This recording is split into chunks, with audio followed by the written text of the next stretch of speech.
Blog Talk Radio.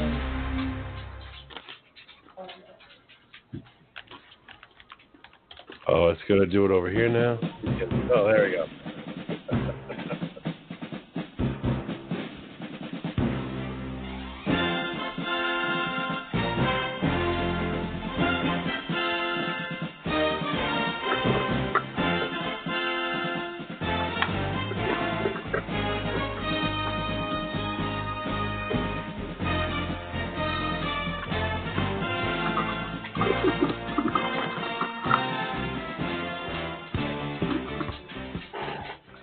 All right, welcome everybody to another edition of Locked and Loaded. We're having lots of difficulty in the Bomi headquarters, so hopefully, as long as he doesn't touch anything or look the wrong way, everything should be good. Yeah, there's that.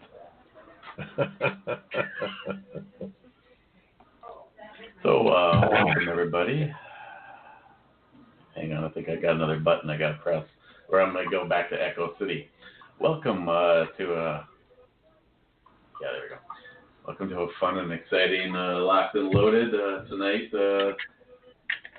Being that I have been dysfunctional on, looks like the staff's all here. We got Jim, Johnny, Joey, John to make all this shit a reality for us.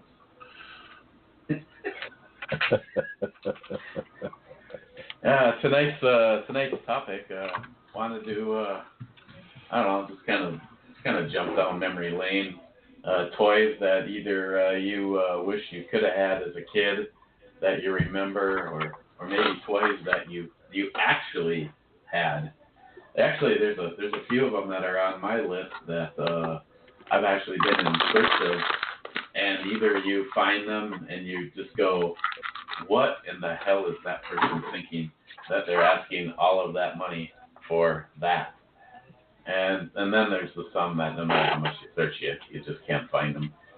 And then there's a few, like for instance, the big wheel that us adults have taken into the realm of big people. I know there's a TV series called The Toy Maker, and they actually make a adult big wheel.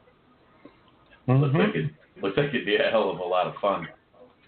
They actually made adult big wheels with like motorcycles, like trikes. Oh yeah, they look very interesting. Let's see, already in the chat room. Of course, sometimes it's a little hard to read this new setup. I see we got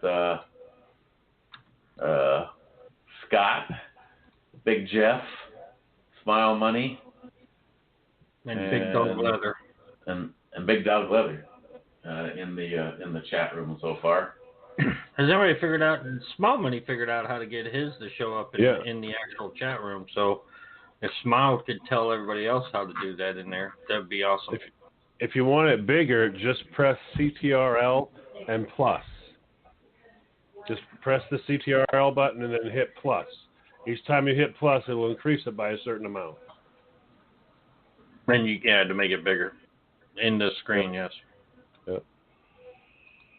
What are we making bigger? Your chat room. Oh, yeah. I noticed that when you hit the set it off in its own window, then you can blow it up to the size of a monitor. It makes it easier, at least, to see who's in the chat room and who's not in the chat room. Yep.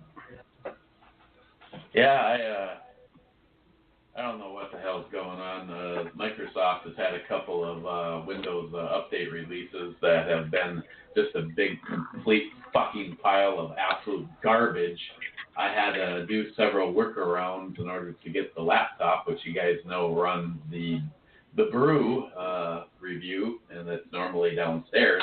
It's actually up here right now because for some reason, my main computer, after this last update, anytime that you do just a little bit too much stuff or think that you're feeling comfortable, and there was a major update to Windows again last night, and I was really hoping that would cure the problem, but I'm getting now there's two different versions I noticed on doing a search for it. They call it the green screen of death. Well, it's not just a green screen. It's actually a little window that pops up, and it has a little Microsoft unsmiley face staring at you saying something went wrong. There's actually one of those little codes that you can read with your phone, and it says to learn more about this.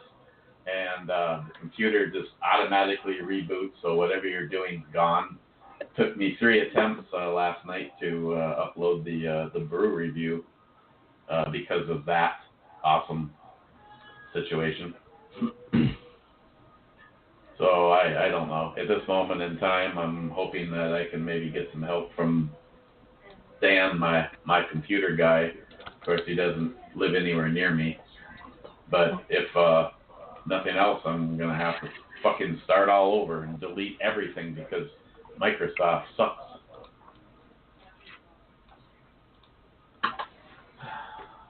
Other than that, everything's going good. How about you guys? I just got done meeting with Mr. and Mrs. Nyhap for a little while tonight. Oh, yeah? Yeah, they stopped by on their way up to Georgia. I heard that he might be in your neck of the woods. Yep, they made a side trip and came and hung out with me for a little bit. Of course, you can never get any goddamn information from him because he's afraid that someone's going to send him a wheelchair to his airplane.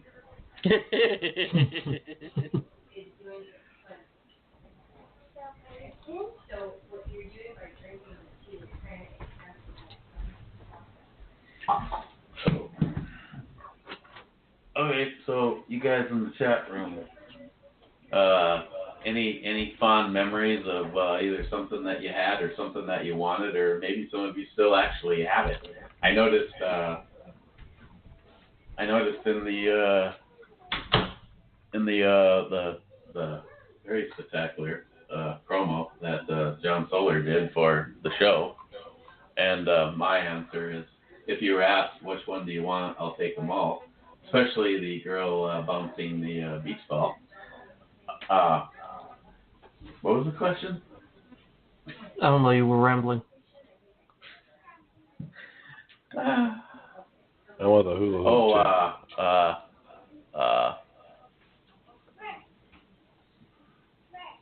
I don't know how he pronounces it. Watnatable?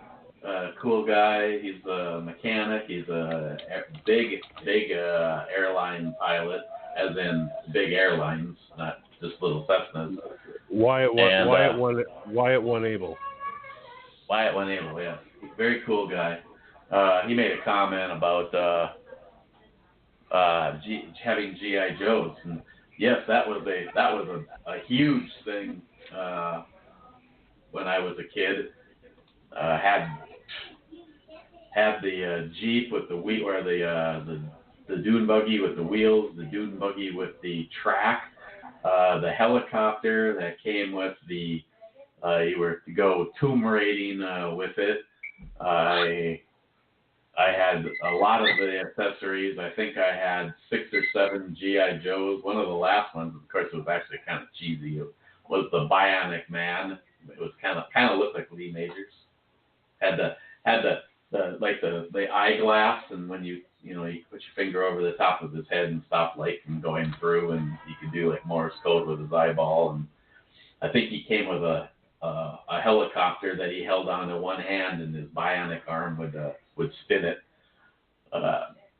Like so many of the really cool things that I remember having as a kid, foolishly either gave them away or destroyed them because I got too old for that childish shit.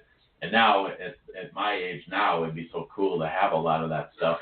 The only thing I have from my G.I. Joe collection is on the man cave table there. Scooby-Doo is in a die-cast metal car, and he's wearing a G.I. Joe war helmet, and he's holding a G.I. Joe hunting rifle. and I actually have the spaceship, which kind of looks like the Apollo-style lander that would splash down in the water. Other than that, I don't have any of that stuff, but there's a lot of stuff I remember I really wish I had. Douglas, he's talking about the lawn jarts. See, back when we were kids, they were real damn lawn jarts. They were actually the ones that could kill somebody. And I remember what we used to do is we used to take one of the lawn jarts and tie like 3 feet of rope onto it so that you could swing it, get some good momentum, and let go of it, and you could get that son bitch like 4 or 5 stories in the air. But sometimes the re-entries were kind of iffy. Hey, Eric, you're looking at your laptop right now, right? Yeah.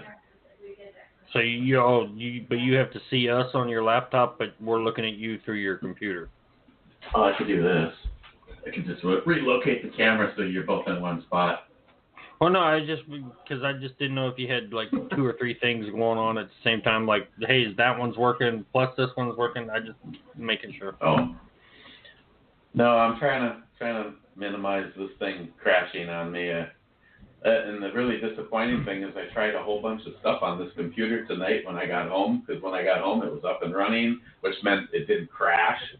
And everything went great until I logged on with John and started the video call, and all of a sudden, whoop, off it went.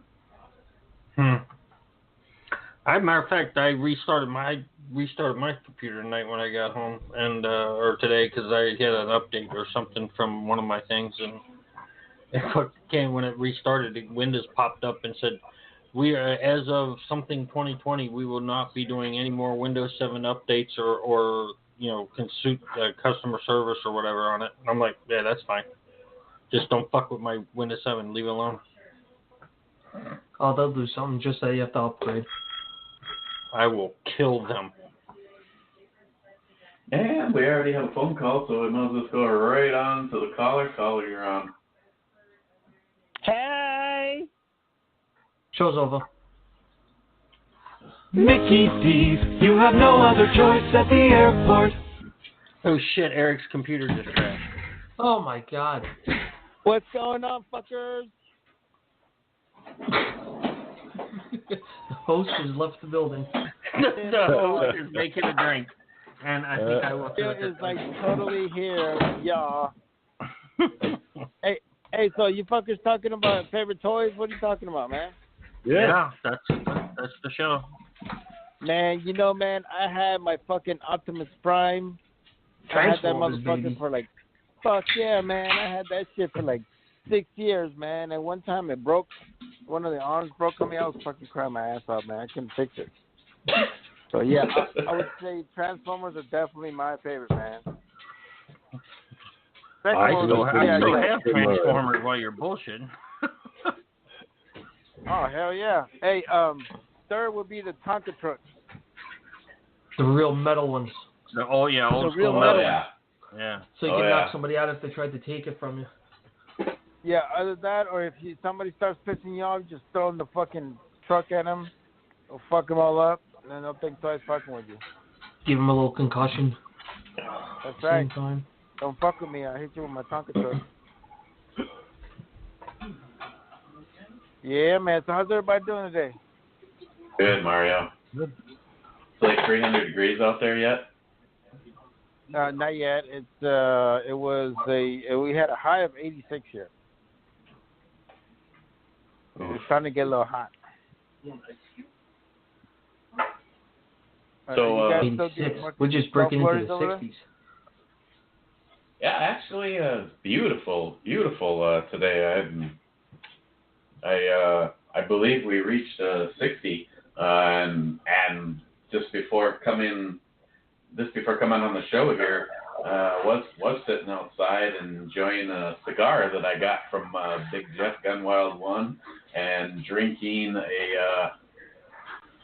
an Imperial Brown Ale, and just to tell you, the sun felt so nice. when you can just be out there in a t-shirt and not even think about having to wear a jacket. Alrighty, sounds good, buddy. I'm glad you're enjoying your cigar.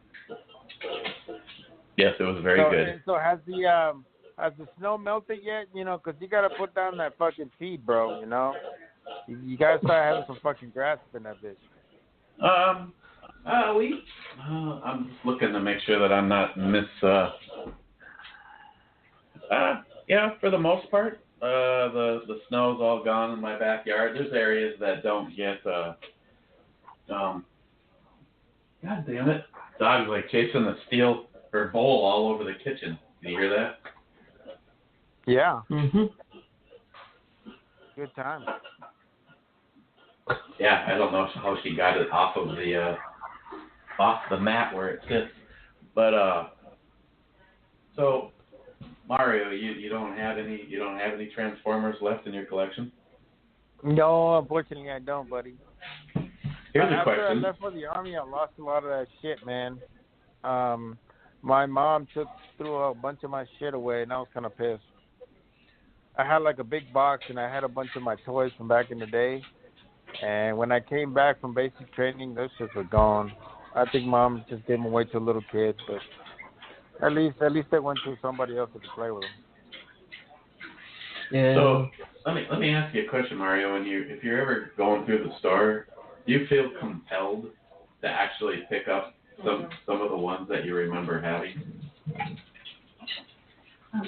Yeah, I picked up a Tonka truck not too long ago.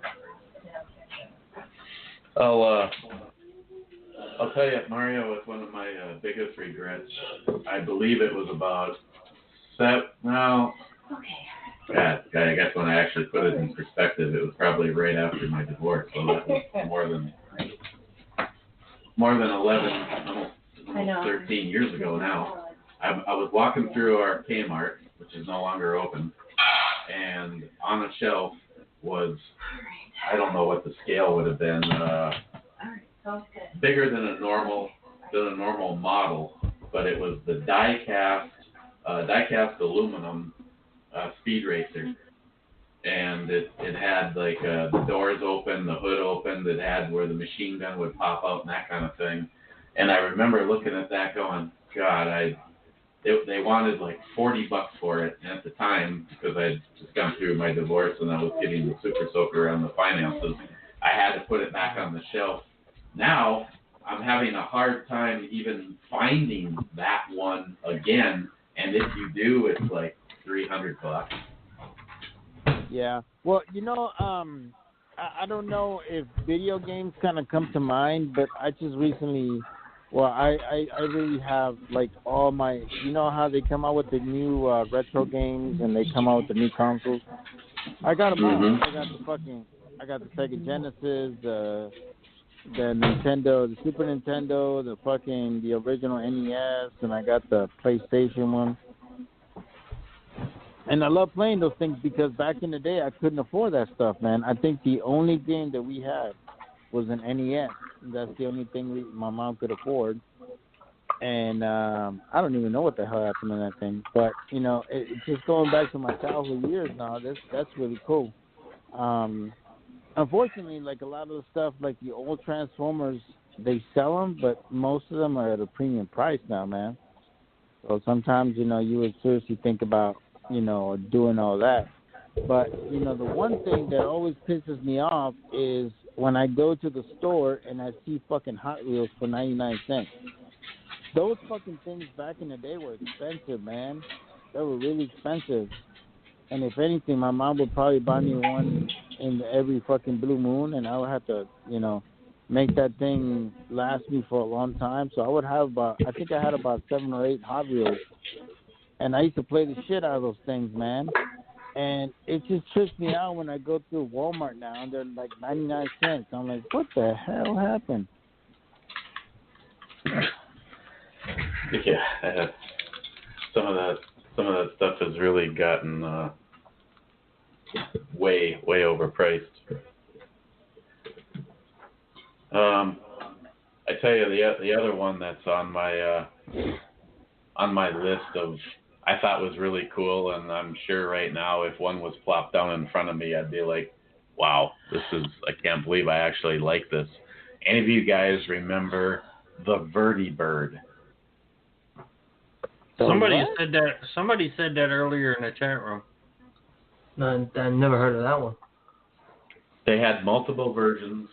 I think one of the I think they came out in like 1971 and 72, and I had the first generation one, and then the second one. Basically, what it is was a motor, and like the first one, it was just the thing, the base unit for it kind of sat on the floor, and in there was the batteries and a motor. And it had a cable, like a speedometer cable would be. And so the motor's in the base, and the cable was, my guess is it was like 3+ feet long. Of course, I was small at the time, so everything seemed much bigger. And it was attached to a little helicopter. And you had two controls. One was the throttle, and as you brought the throttle up, the helicopter would rise in the air, and the other one tilted it forward, neutral, or backwards, so you could fly forward, hover, or back up. And the kits came with like a little guy the second one that I had, I think, was probably the last one they offered, was a great big styrofoam Coast Guard chip, and you could lift off the helicopter off the top of the ship, circle around, and go save a guy in the water. And I know if you do a search for Vertibird, you can actually find videos, and I think the original commercial that was out there. But my great big ass styrofoam Coast Guard one got left on the floor, and the dog ate it. So there was like styrofoam all over the place, and the dog shit floated for the next 3 or 4 days. Lovely. Wait, headphones work? Yeah, but I really just like I liked a lot of the toys that we had back in the day. Because if you look at the toys back in the day, man, they were built to last. You know, our toys would last a lot longer. Like a lot of the toys that nowadays are made, it's just flimsy shit. They don't last you long, you know? I don't understand why it's like that. Oh, Smile Money. Yeah, I remember those were awesome too. The water powered rockets. You'd fill up the rocket like half full of. There's the Vertibird. You'd fill up your rocket half full with water and attach it to a pump, and you'd pump it up, and on the end it had the release that would pull it loose from the rocket, and whoosh, off it would go. I remember how much we used to enjoy that thing when it was like 100 degrees outside, and you'd fill it up with cold water because, of course, it sprayed you as it was leaving. Yes, it was the perfect summertime toy. Yeah. Yeah, see, that John put a picture of it because for some reason John can and none of the rest of us have the authority to do cool shit. You're number one. But yeah, the Vertibird was one that I really remember. For me, it was of course toy guns were completely different then. I think if I was actually able to see like the M16 that I had at a toy gun as a child, it was probably very close to resembling the real thing. Of course, these days they come in all sorts of weird colors, and you got to have the orange tip or the red tip on the barrel so a cop doesn't shoot you in an alley.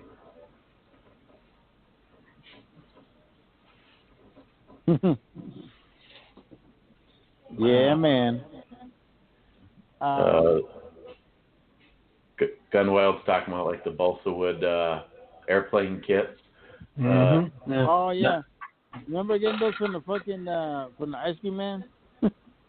Yep. Those little foam ones and shit. Yeah, for me that kind of led into the real thing.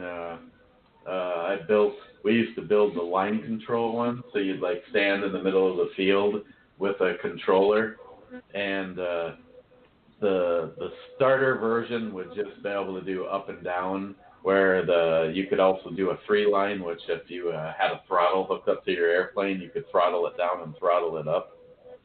And pretty much the last one of those, the one that really got me discouraged in the whole line control sport, I spent an entire winter building a P-51 Mustang. This thing had a wingspan of almost 4 feet. It was a very large line control plane. As a matter of fact, the kit was either for advanced line control or radio control. And I think the reason that they considered advanced for line control is I actually had to redo the rear tail fin and change the angle from the factory recommended setting to bring it down because the thing pulled so strong against you. But what happened is I spent the entire winter building it, got it all painted up, ready to go, got out to fly it. The biggest motor that we or engine that we me and my friend Joe used to do these. Biggest engine that either one of us had. Most amount of money tied up into one of these planes, and I said, "Shouldn't we get some pictures?" And Joe's like, "Nah, nothing ever happens on the maiden voyage." I'm like, "No, I don't think that's true." When you think about things like the Titanic. So there's no pictures of this plane. We go out. I fly it. He flies it. I fly it. He flies it. I fly it. We basically this thing was so much fun. It had so much power. You could do I don't know, Jim's into the aviation shit. You could do a loop up or a loop coming down. It had enough power to pull off that downward loop. And I was all done. My arm hurt like hell from holding back. I mean, you're basically standing in the middle of the field, leaning backwards as this thing goes around. I think the lines that we had were like 50 feet. And my buddy Joe goes, "You mind if I fly it one more time before we go?" Sure. He went to do a loop, and all 3 cables snapped. And the plane just went up and up and out of sight, out of sound. And we're both basically standing there looking straight up, going, "Oh my God, I'm never going to see this plane again." All of a sudden, out of nowhere, you could start to hear it. And it got louder and louder. And as you looked up, you could actually see it. And from your perspective, it was coming at you. Joe was running one way, I'm running the other way, and the thing crashed right in between the two of us. You're talking about a balsa wood plane. Holy shit. A balsa wood plane at full speed straight into the tarmac. And Joe is like 75 feet away from me, and he's looking towards me, and he goes, "Eric, I can't tell if you're laughing or crying, but that's like the funniest fucking thing I think I've ever seen." And I'm like, "Yeah, you just didn't spend the entire winter building it." We actually had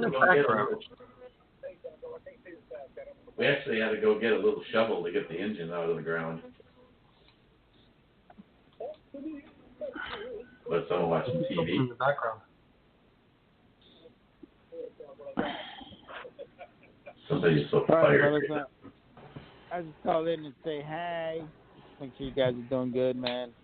I'm going to run, bro, but you guys take care of yourselves, man. And it's great hearing from you guys, man. Yeah, thank you for calling, Mario. I love you, my brother. I love you guys too, man. You guys take care, all right? Okay, you too, Mario. Thanks for calling. Yep, live. Yep, bye. Actually, you know what was big too? Fabrizio knows. He-Man's. Fabrizio has issues. Have you seen any of his videos?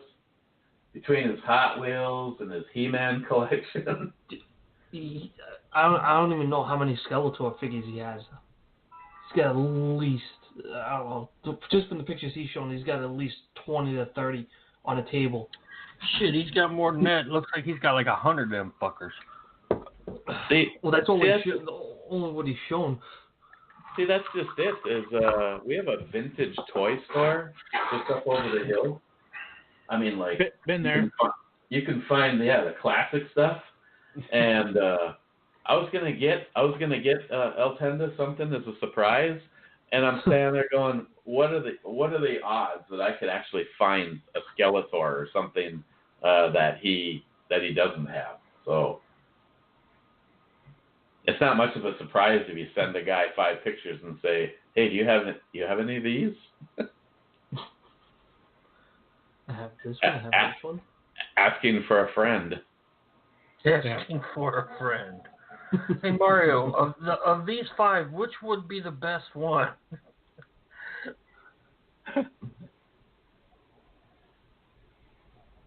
Oh, Gunwild, I tell you.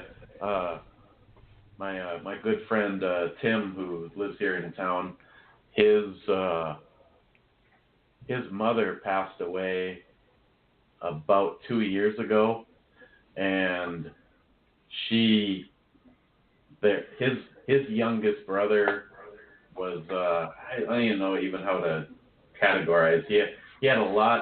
His brain was fully with it, but he was kind of his body continuously deteriorated. So he was pretty much wheelchair bound only. He had a hard time talking, but again, he was fully with it inside, but still sort of trapped in a kid's IQ level. And I didn't even realize that Tim's mom, pretty much anytime he had any interest in anything, she would go completely freaking nuts on buying stuff for him. And when she passed away and we were up getting the house ready for the auction, imagine one of the biggest Rubbermaid totes you've ever seen. There was, I believe, 4 floor-to-ceiling shelving units. Each shelf held 4 of those totes on a shelf, and I want to say that there was 5 shelves, and every single one of those rubber totes was filled with unopened Matchbox cars. I don't even remember what the final offer is. They ended up pulling when they did their house sale or their estate sale.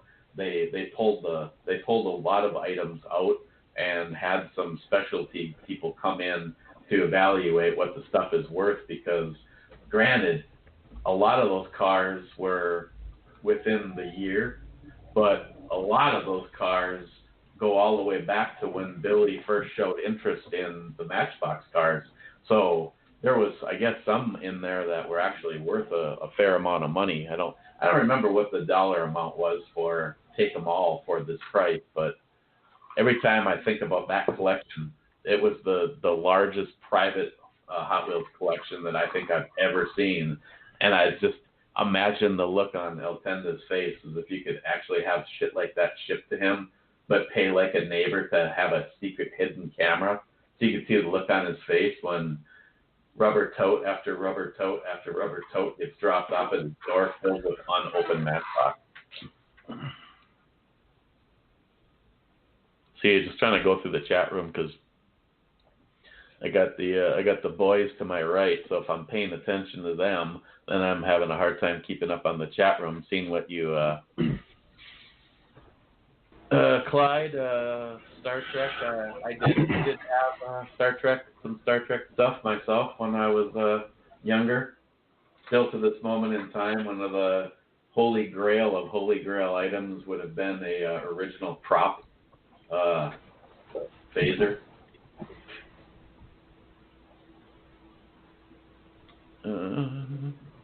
Hey, quick question, Eric. When you look at your chat room, do you see where it says 14 speakers and 3 viewers? Do you see 3 viewers there? Yeah. Yes. That is the people that are using the phone system now. So it's working. So you can do this on your phone now. So the speakers are going to be your chat room, and the viewers will be people that are on their phones right now. I'm glad that they finally got up with the times. Yep.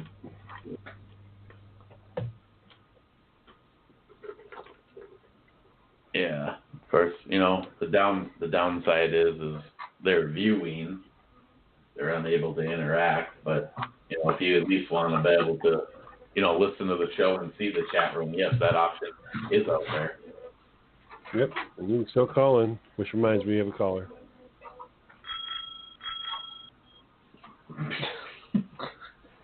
Caller, you're on.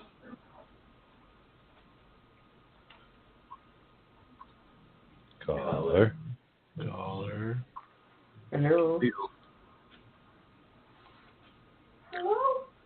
Hello. Hello. Turn your radio down. I don't think they listen on the radio. I got 100% signal, so they're there. So when you hear us say caller, you're on, if you're wondering, that's you.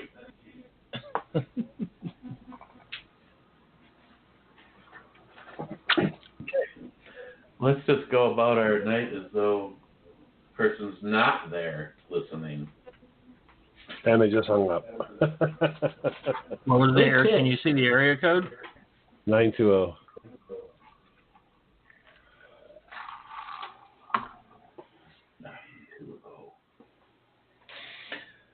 Okay.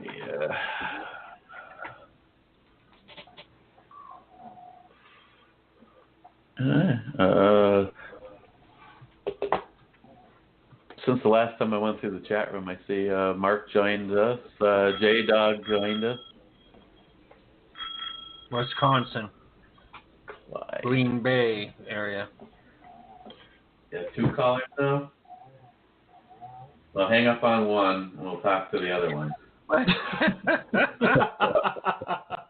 Bring in the first one. It's a 50-50 caller. You're on. It's me. It's Clyde from Arkansas. Can you hear me? Can you hear me now? Playing with my communicator. Yeah, trying to get a hold of the Enterprise. I'm on my communicator. That's loud as fuck. It also has that function, where you can use it like a tricorder. So it's pretty cool. Nice. Yeah, I don't have anything like that in the collection. Yep, you need one of those, don't you? I carry it around just in case I meet somebody with a flip phone. I can say, yeah, I got one of those. Fucked with them. They're like, what kind of flip phone is that? A space flip phone. Where the hell did you get that thing? eBay. eBay. About 10 years ago. Nice. And I'm drawing a blank now. He hasn't done videos in a long time, and he had a whole bunch of videos, and I noticed that he pulled all of his videos, but God, it must have been, 4 years ago now? I had a fellow YouTuber send me the three big ships. I got the Enterprise, the Klingon, battle cruiser, and one of the Romulan. And he just a few weeks ago left a comment. He goes, "Whenever I start to feel a little down, I just come over and watch this video to see my babies."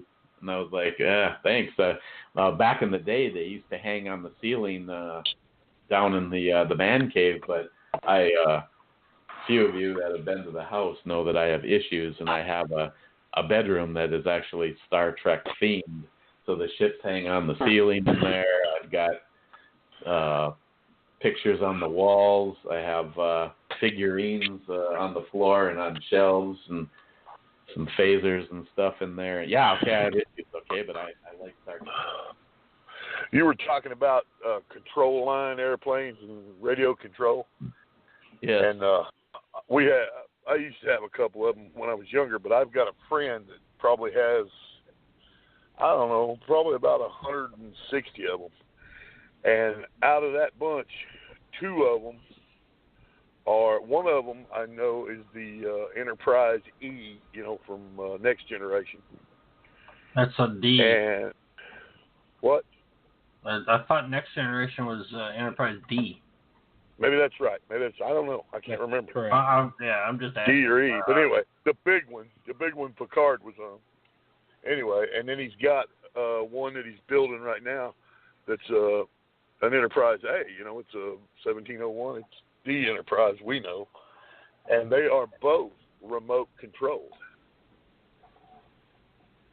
And he can fly them around, and they're both probably the size of the hood of a car. Damn. Small car. Yeah. I mean, he spends his time building these things. He's retired Navy too, Jim. He was an air traffic controller on the Enterprise. And that's what he does now. He's a preacher, and he does his preaching on Wednesdays and Sundays, and he does his flying the rest of the week and building model airplanes. And him and my brother build old World War II planes and all kinds of shit.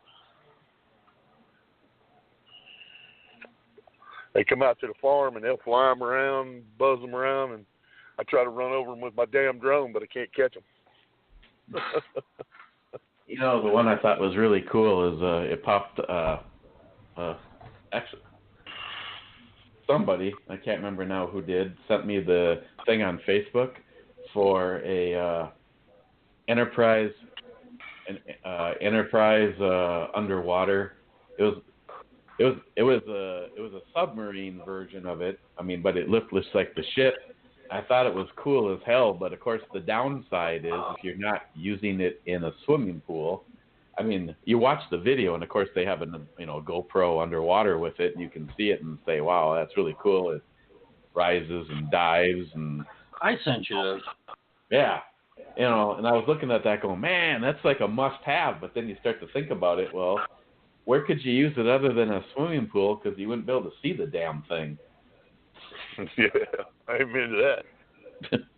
So, you gotta get a bigger bed, though. Yep, we have another caller. So, Clyde, you're going to be joined by whoever else called in. Caller, you're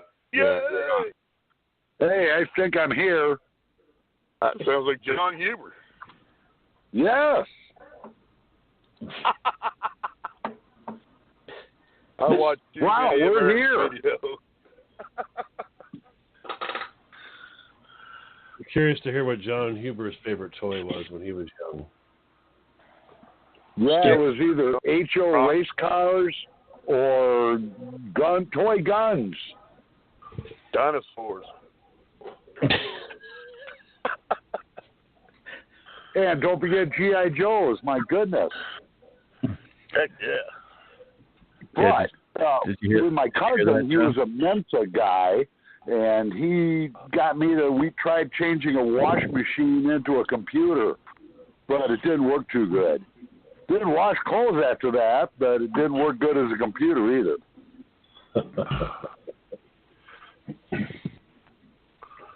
I'll bet.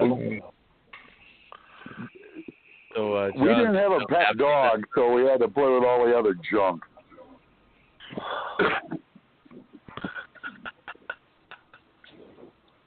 I'm with you. My old man was a gunsmith and shit forever. That's all we played with was toy guns, toy pieces of guns. I remember my dad, when I was a kid, he'd be racing go-karts. And I'd be always under his nose trying to say, "Hey, what you doing with that, Dad?" So one day he threw me one of the carburetors. He says, "Tear it apart and get it back working again." Didn't know what I was doing, but I was 6 years old, and I handed it back to him. He got it running again.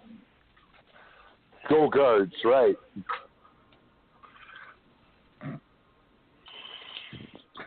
Yeah, when I was a kid, that was one of my things that I was starting to really annoy my mother with, is I was really good at taking shit apart.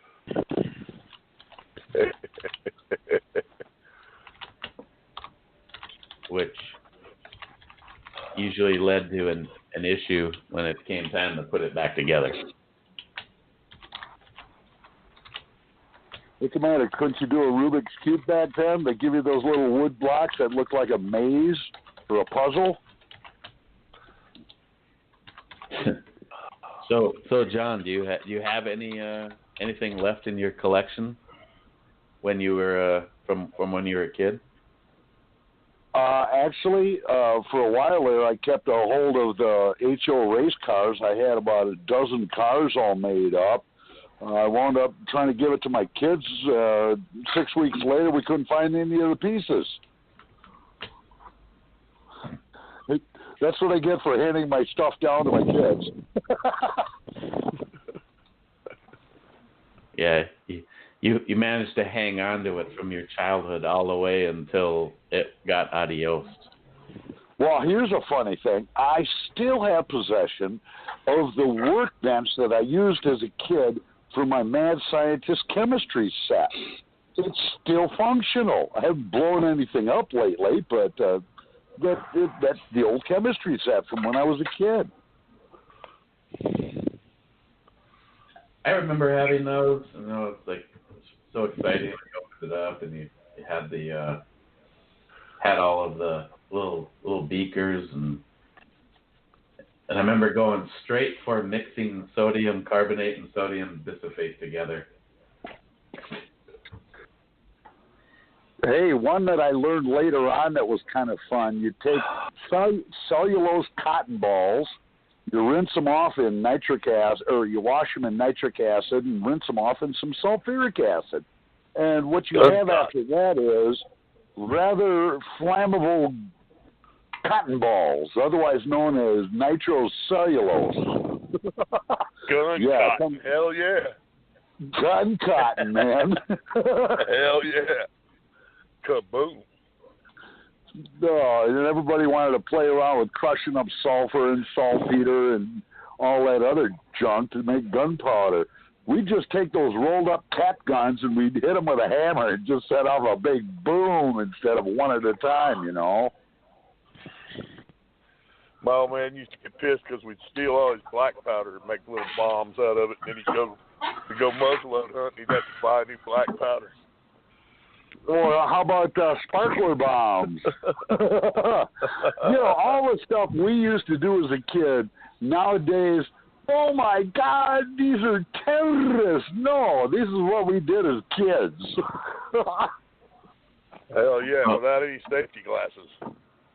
Yeah, nobody ever gave a shit back then. It's just now that they're all willy-nilly, it's, oh, you can't do that.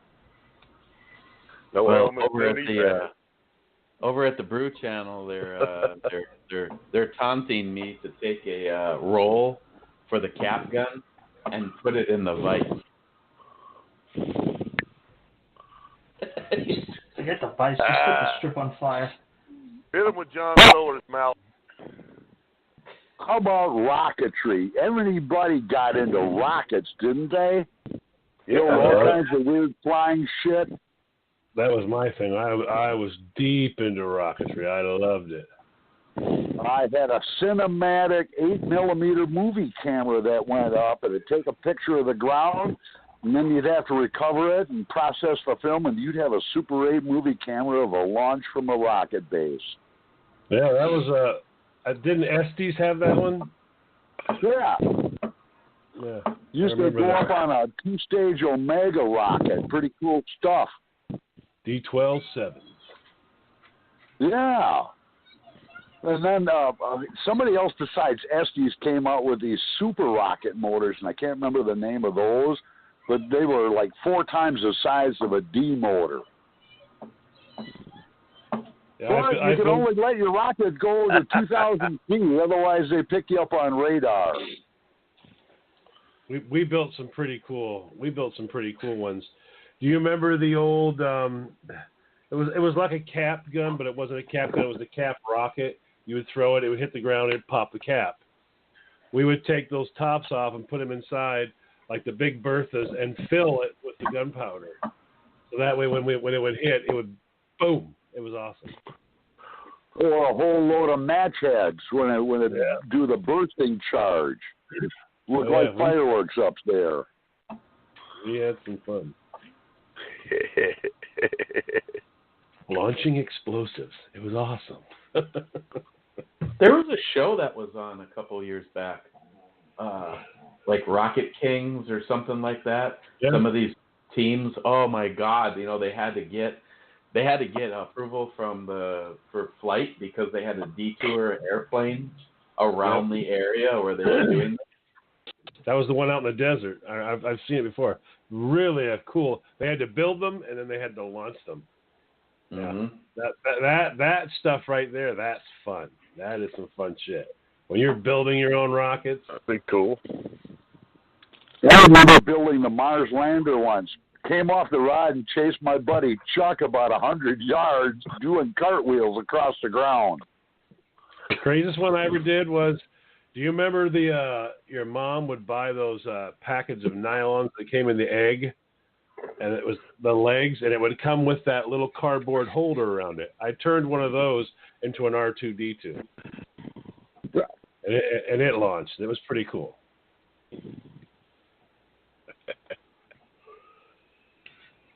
Gunwild wants to know if anybody ever had any of the mini cannons. Yes. I would have loved one. Oh, really? That'd be cool to have. Something that fired like a 12-gauge shotgun shell. Yep, the first time you set it off in the house, Mom would really get pissed. Load the barrel with toilet paper and let it go. Did you hear that? Now, Clyde, quit shooting that cannon in the house, you son of a... Oh, I remember in the military, we used to have to set off the Reveille gun, but we'd sneak out and bait it with a couple of rolls of toilet paper, so when they fired it off in the morning and the general's watching, there goes the cannon for a whole lot of confetti. Where did that come from? Oh, boy. Yeah, hey, the other one that most of us probably all either made or knew someone that had one would be the potato gun. But we used to launch tennis balls out of our... Yeah, we did tennis balls. I don't know if you ever heard of it, but down here we have something called a carbide gun. They used to use them to scare birds away off the crops and everything. And the carbide, the water would drip on it and it'd just explode all of a sudden, and you'd hear a boom. We used to fill them some of it's full of oranges and shit and shoot it across the field. We still a lot of airports still use those to get birds off the run or away from the runways. They don't work out here. You blow it, they go up, they land in another part of the field. It goes off, they land, they come up, they go down, they're back to where they were.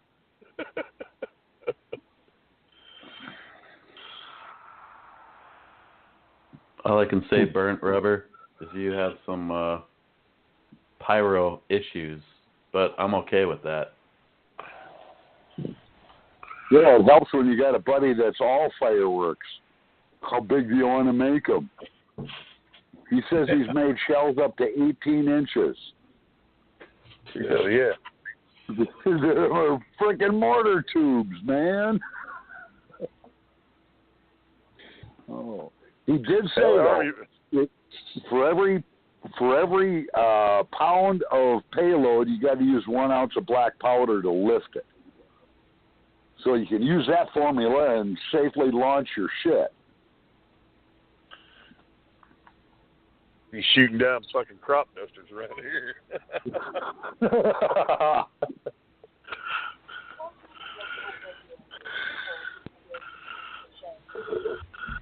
But yeah, the Army paid me to learn how to blow shit up. I enjoyed that. Yeah, that'd be a little bit bigger scale than what most of us had access to. Shape charges and shit. Oh, that's the fun I like stuff. what they're doing with tannerite. It's too bad a couple years back when we had, what, Chris, bring 225 pounds of tannerite to use, and we couldn't do any of it. Mm-hmm. They were looking for a bomber or something around here because They didn't know what was going on. They kept hearing these fucking explosions up the hills, and people would report it, and they never could find it. And that's when somebody discovered, oh, they have tannerite. I guess whatever the hell they were setting off was more than what was legally allowed.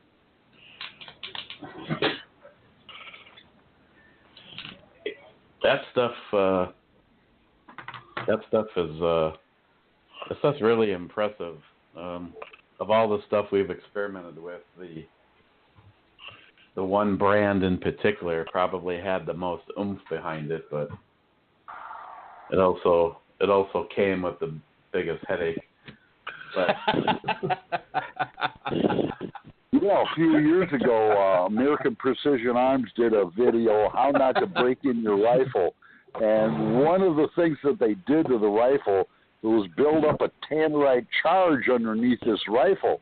So in one shot, they hit the tannerite charge and launched the gun about 10 or 15 feet in the air. Kept functioning after that.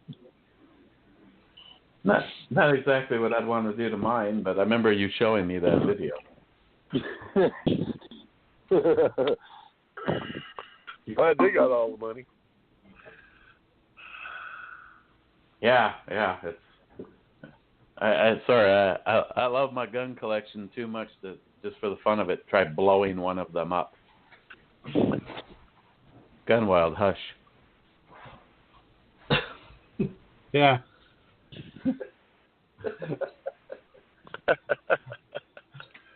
But I bet his problem is always more bigger than your problem.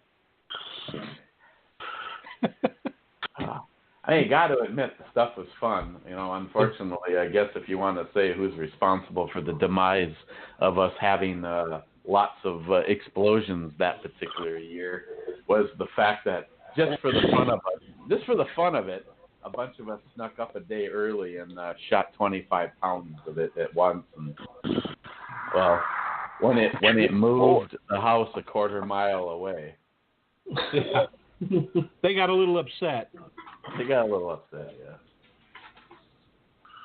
I still regret not taking the shot at the other one.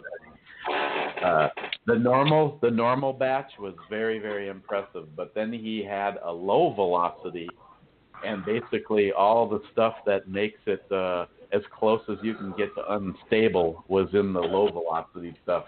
It was significantly more explosive. He said that 50 pounds of that was the equivalent of more than 200 pounds of the regular stuff.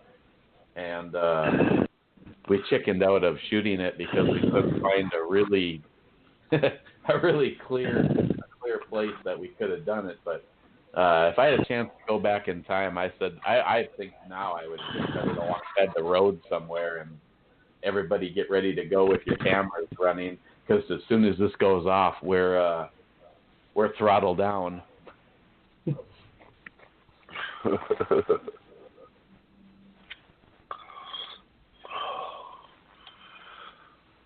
The other thing, in case I won't, for obvious reasons, I won't mention any names, but if a certain local friend of mine is listening, if you happen to get some more of those things with the wicks sticking out of them, I'm interested in getting some.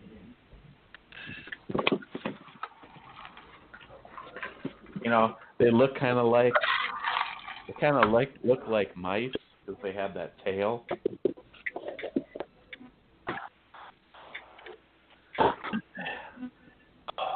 Yeah, Gunwild wants to know who's the obscene caller. That would be Clyde, breathing too close to his telephone. Stop breathing, Clyde. Oh. All right. And he's gone. That was now wide open. You've done, Gunwild. You killed Clyde. And we can hear it in the background as an echo.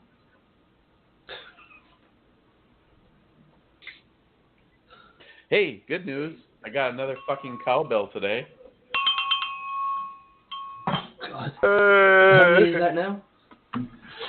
Oh, and unfortunately Unfortunately, I don't know who to give the credit to, but I want to say thank you to somebody for Final Mission and the woman's build. Somebody bought the Plano weather-tight 42-inch gun case. I received it today, and all the cards said on the inside is a gift for the woman's build. Well, I got a box in the mail as I was heading out to see NIHAP, and it was from Mark up in Connecticut, and I didn't open it because I didn't want to blow up before I saw NIHAP. Well, it was a build woman. So that'll be a video for tomorrow. Weird science. Just by seeing his name on the box, you're like scared. Yeah.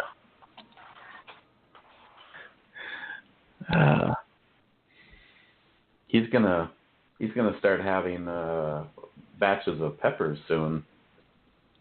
You can have those. Well, the timing should be about right. I'm about to run out of the original powder that he sent me, and it was kind of weird because at first, I swear you could have sprinkled that on stainless steel and it would have eaten a hole straight through it. But I've been going through a considerable amount of it lately. I heard the new trend is shoving peppers up your butt and taking the heat. So let's not see that on Facebook. Yeah. Or YouTube. Let's not see that on YouTube. Let's not take the challenge. But I sure would love to hear about it on Blog Talk. Hell yeah. I will happen Man, to be I went gone. to take a shit and my asshole fell out.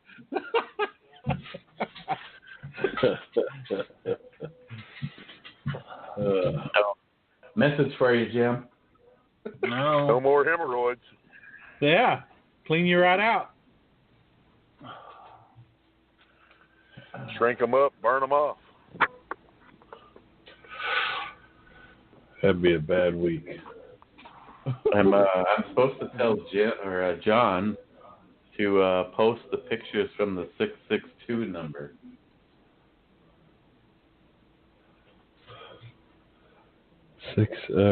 Okay. You gotta find it now. I don't know. I might turn my camera off here. No, you're posting in the chat room. There's a He's gonna post in the chat room, so you ain't got a choice. That's his fireworks thing. Oh. What's up with that picture being crooked behind John? Shut up, Clyde.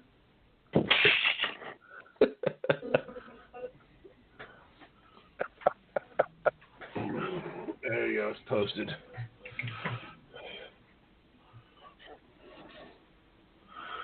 Hey, that reminds me, bottle rockets. Me and my friend Joe, we took a piece of 3/4 inch pipe, cut a notch like a breech in it, took a bigger piece of pipe and slid it over it so that you could, when you drop the bottle rocket down the end of the barrel, the breech area was right where the wick was, so you could light it and shut it, and then we were using them like rifles and trying to hit each other. We used to use. You remember the spray handles for your hose? We took out the middle. We took out the middle, that whole little centerpiece. We would slide them in there and use them as pistols. No, we used to just stick them in the end of a wiffle ball bat and just point them at each other. And that's New York for you, though. We just held them in our hands. We were allowed to possess pistol gripped water hoses. We were allowed. How about Roman candles? Roman candle fights, yeah. Oh yeah. And we used to we stick them in a double barrel shotgun. We used to take them. You put all your fireworks have to go in one bag, and they sit off to the left of you, and you sit down the driveway from each person, and that's what you did. Shooting at the other guy. Hell, when I was a kid, I had one of my dad's old double barrel shotguns had been through a fire, and you couldn't use it anymore because it burned all the temper out of it. We'd shove them Roman candles, one down each barrel, light them on fire, and then just hold it and shoot it like a shotgun at each other. Fucking out there by the airport one day, and we were shooting them at the airport. I stuck a couple of sky rockets in each barrel and lit them. Shot one through the door of a fucking Huey that was taking off from the airport. Oh. We got yeah. We got our asses chewed for that. You think? Yeah. Just a bit. The Arkansas Air National Guard didn't think that shit was funny at all. I never could get the yo-yos gun wild. I was no good at it. All I did was try to do a trick, and then it would get all caught in a knot, and that'd be it. I never got the yo-yos. I used to have some yo-yos, but I could never do some of the really cool shit. You know, walking the dog and any of the ones where you end up with like some kind of a star pattern, and somehow you could undo that shit and not end up sitting there for a freaking hour trying to get that knot out of the damn line. Has anybody never hit themselves in the nuts with a pair of nunchucks? That's a rite of passage. You have to hit yourself in the nuts with the nunchucks.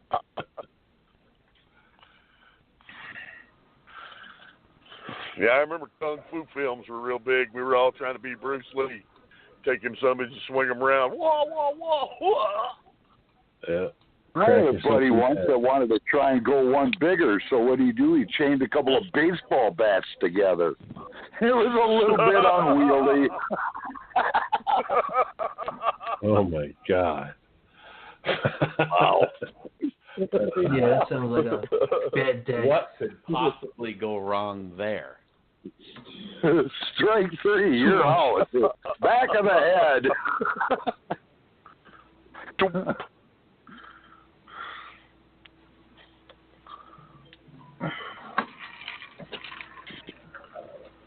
Yeah, I remember the Duncan yo-yos, Gun Wild. I remember the little tops you'd send them spinning across the floor and shit.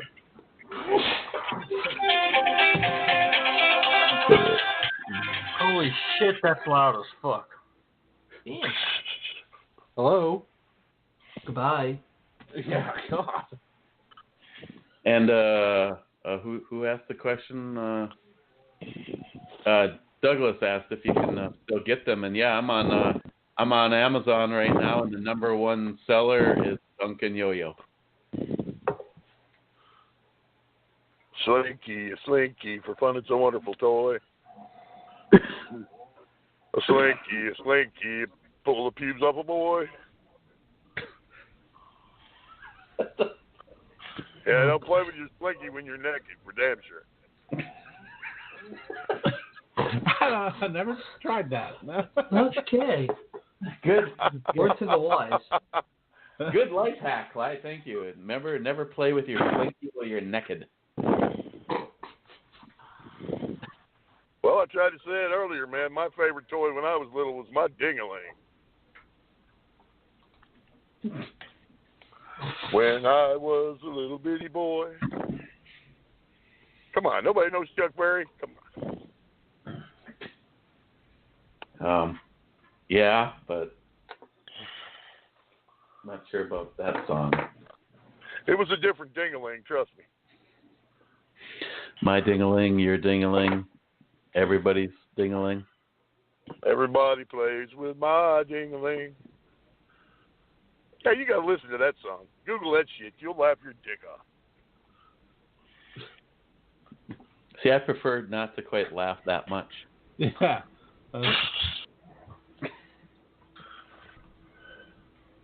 Wow. Amazon has a lot of freaking yo-yos. Are they all Duncans? Actually, the only no, I'm seeing a few of them. Stop breathing into your phone, please. Okay. If I remember, I think the one that everybody pretty much had when I was young was like a Duncan Imperial, I think it was called. If I remember. Or the butterfly. We kept buying the butterfly ones. Yeah, the first one that pops up is the Duncan butterfly.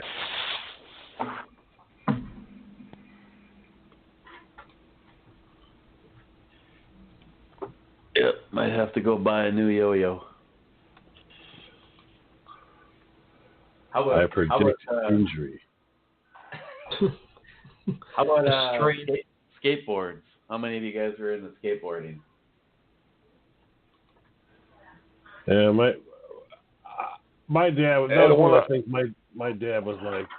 My dad thought it was stupid. He's like, so why don't you just run? That was my dad. What do you use that for? Just run. Just run. Get on your bike. What the hell? What's the deal? You add a couple more. You take your skateboard and grab a hold of the back of the mini bike. We take off about 20, 30 mile an hour pulling the guy on a skateboard. Damn near killed him every time. Then the next question, if you had a skateboard, how many of you used it for moving furniture? I'll bet it worked good for that. I don't think them old plastic ones would have held up.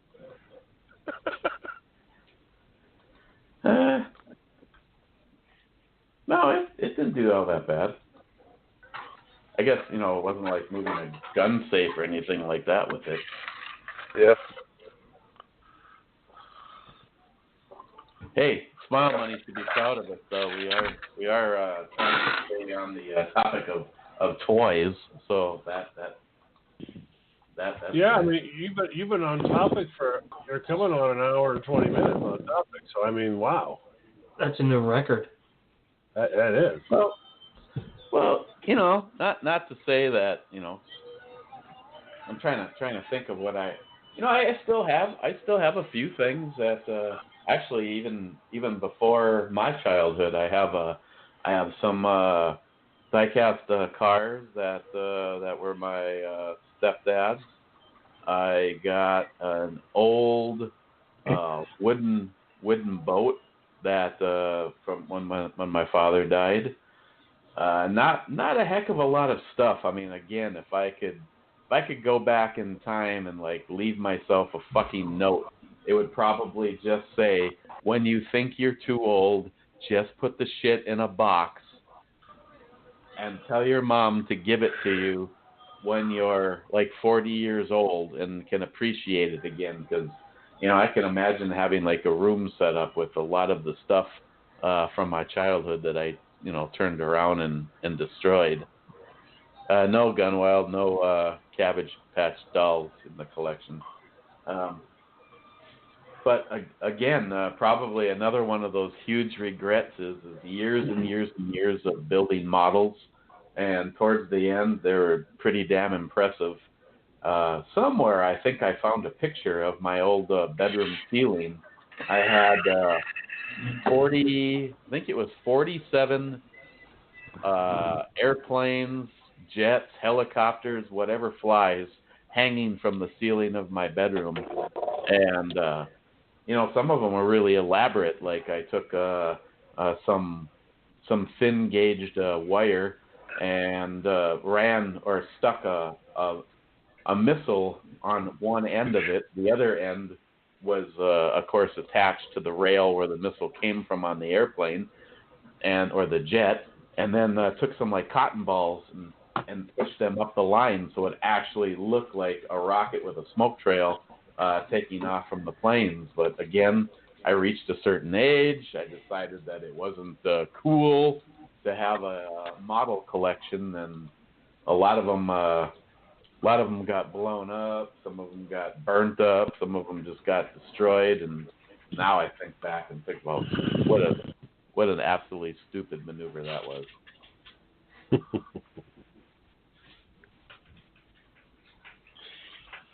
I don't know. How about I hate it when she does that. Christine remotely locking the doors where she's somewhere else in the house, but I'm right here next to the fucking door, and all of a sudden it goes and locks.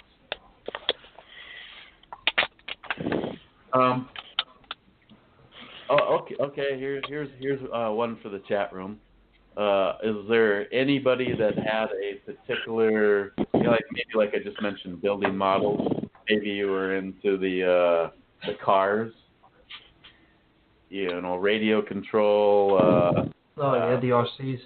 The track, the style ones, trains. Anybody that you just never got out of that? You were big into building models as a kid, and you're still doing it to this day. Joey. Yeah, Joey. Joey doesn't have to waste our time answering that question. Yeah, you guys are right now. Yeah. He's building the Stay Puft Marshmallow Man now. It's going to be $5,000. No, I do not have a reload for you? Batmobile. I do it.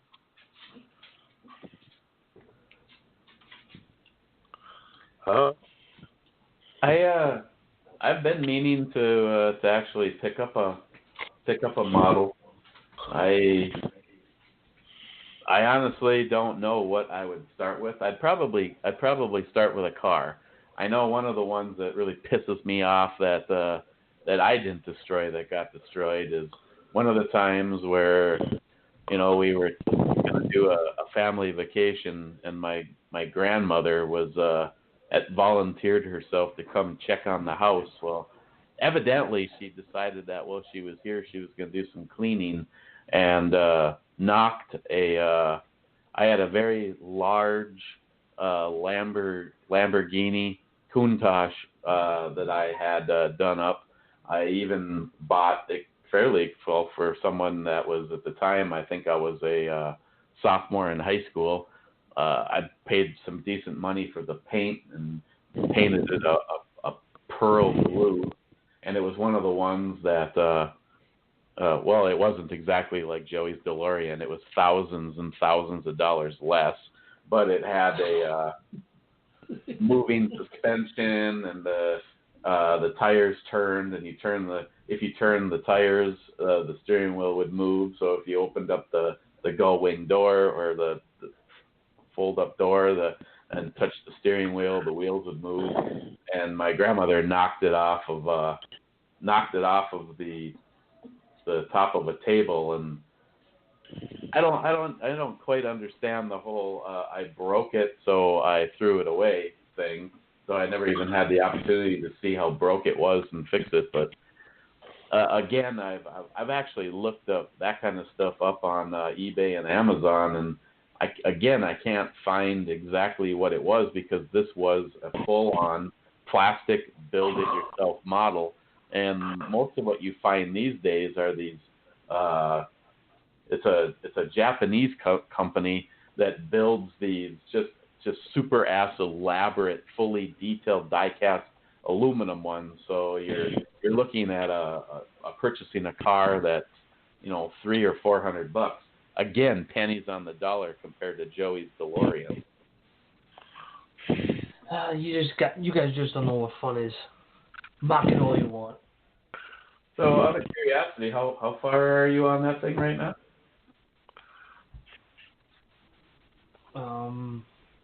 He's building the back brake caliper.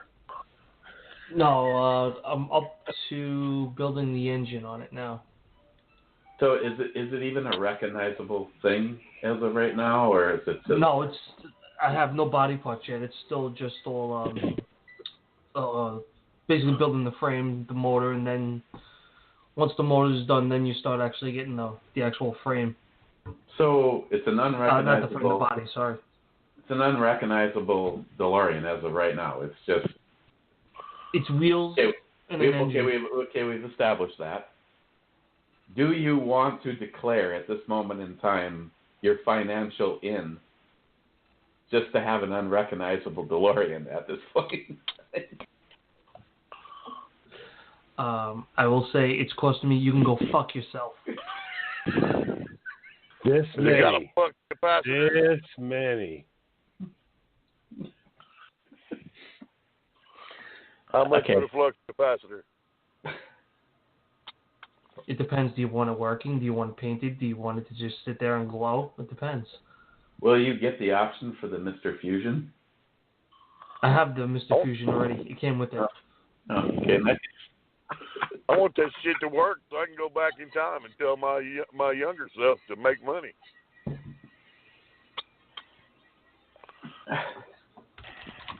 Yeah. What John Solar. The Ms. Bomey Zone tomorrow. Is that the one where if you had the opportunity to go back in time, what would you do? Yeah. I seriously want to know how many people right now the first thing they thought of is to not marry their ex-wife. Start YouTube to piss off the fucking liberals. Me, it's like, for me, it was like, I wouldn't marry her or her or her or her or her. I swear to God, none of those 5.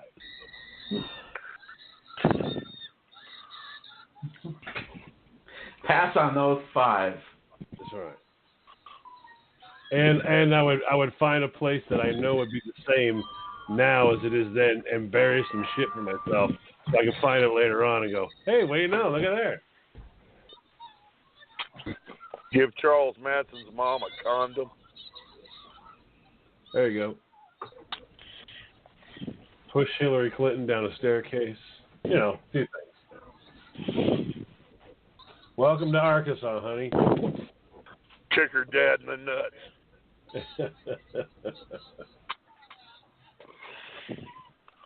Yeah, they don't live in Arkansas no more, thank fucking Jesus.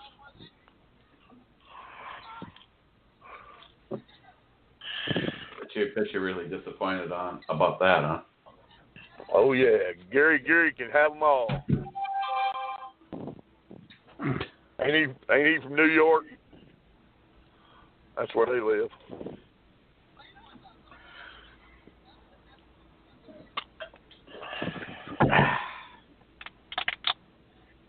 All right. Let's see.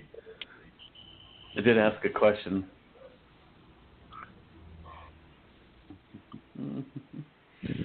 Model airplanes. I noticed that in some scenarios that that childhood thing can evolve into a much bigger financial obsession. In the case of one of my good friends' dad, who I actually refer to his parents as my ma and pa, and seeing so they only live about 15 minutes from me, where they live like 4 hours from him. I've officially taken them on as my ma and pa. They're not his anymore. I know he started off as a kid building airplane models, and then as an adult he started building line control. That evolved into radio control, and then that evolved into, as of right now, he's built I'm not sure. I know one for sure. I'm not sure if it's 1 or 2, but damn awesome little planes, like these single seaters that rip along at, I have no idea what the top speed is, but I know the thing would do some serious loops on a Cessna style airplane.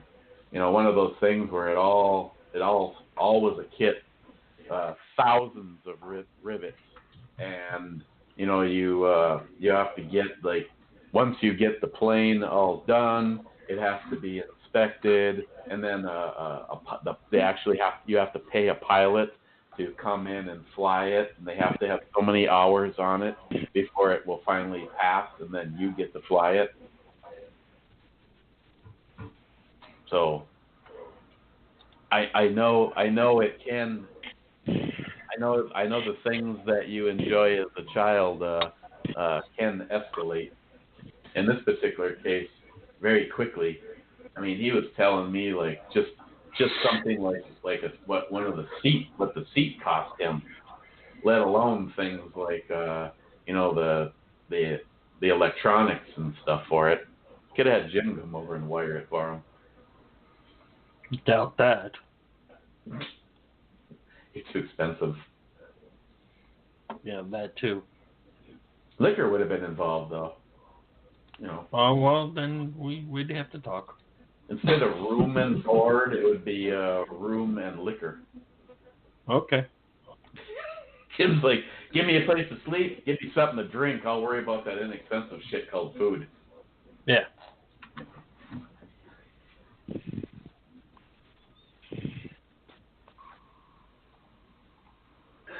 Okay, so I asked you guys if there's anything that you're into as a kid, if it continued on and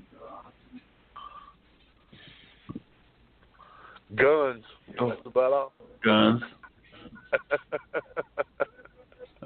Burnt rubber. I don't know what the whole comment is. Oh, look, comic books.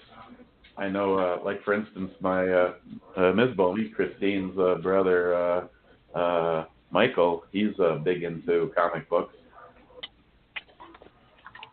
I know he had a hell of a collection, but another one of those scenarios where a woman thinned the herd on the comic book collection a little bit. As long as she didn't sell my Sergeant Rock comics, I'd be all right.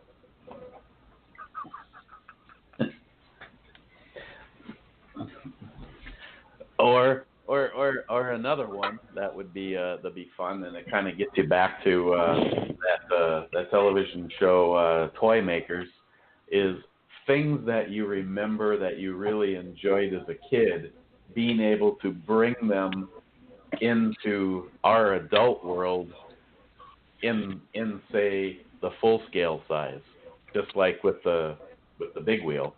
You know, they have a gas powered version of something like that.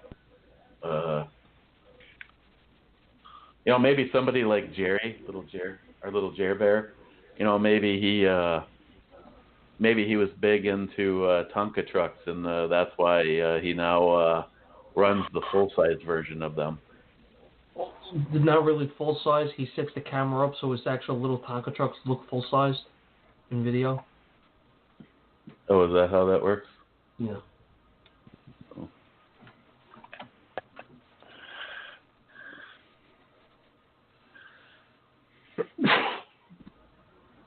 Small Money saying you collect nuts and seeds. Oh yeah, and T-shirts.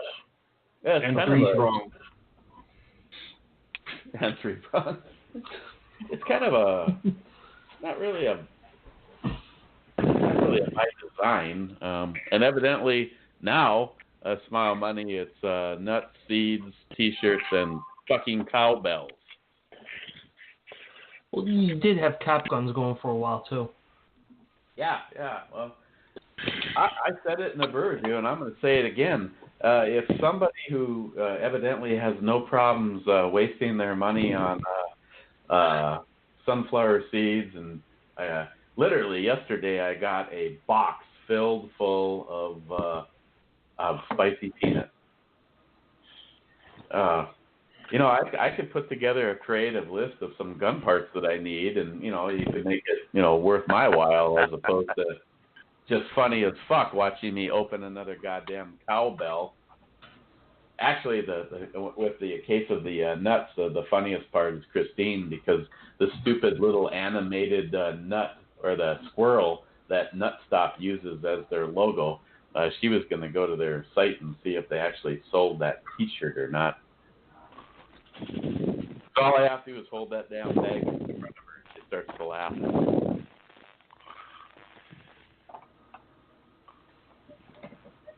Yeah, Gunwild. I guess the thing is a brewery review every other day. I would have done one today, but to be totally honest, it was so beautiful outside that I thanked you, because I grabbed a beer and a cigar, and it was a really big cigar, so I was out there for quite a while.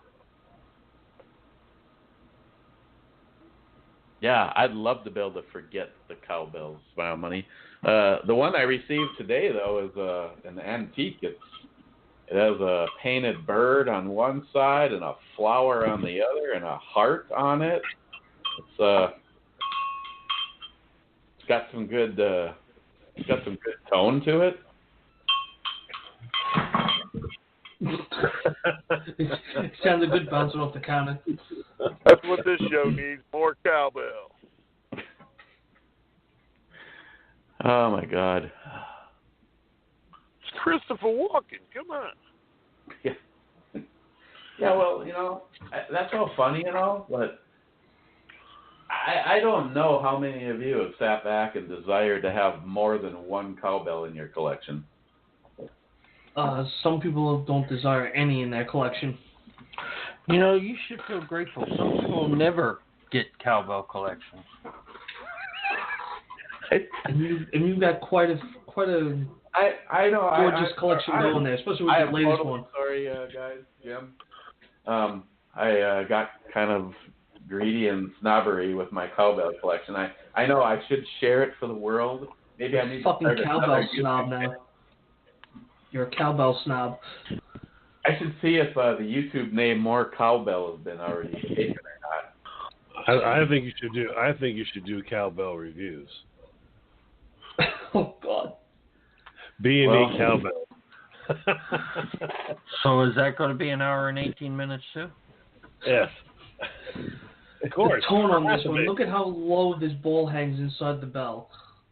And then you can lick him and talk about the mouthfeel. Yeah, Or maybe we can why two identical cowbells have different pitch. Because there's no two cows that are alike. One's hanging a little lower than the other. I don't know. Joey has nuts on his fucking brain. Right. You know what they do, man? You know what they do? They tie those cowbells to the balls of those bucking bulls. That's how they get them to buck. So every time you ring that cowbell, you're helping a bucking bull buck. Or you're playing with bull balls. I don't know, one or the other. And Gunwild, I bet you poor Tardisia started to cry when I smashed the fuck out of that one cowbell with the mallet. I enjoyed the hell out of it, though. I was the only thing could have been better trying to pull it out of the mallet. If the mallet would have broke, then I would have felt better. I would have really been hit. You didn't. Oh, did John's solar mallet go to work? No, he used his own. Poor little cowbell. Yeah, I didn't want to blemish John's precious cowbell, so I used my own when I pummeled the cowbell. Actually, the cowbell sort of won because it got lodged in the mallet. You feel free to destroy that hammer anytime you like. Feel free to mail it to Maine any day now. When you see that, the mailman dropped that off and like, hey, what the hell is this? I said, no, he doesn't live here. Take this shit back. Return to sender, motherfucker. Well, I just got to find someone close to your locale so they can properly get you that mallet. Yeah. I can see it now. A drive-by throwing. Fucking mallet lands in the back of the truck of someone driving by. Oh, he doesn't have the balls to hit me than I have with that mallet.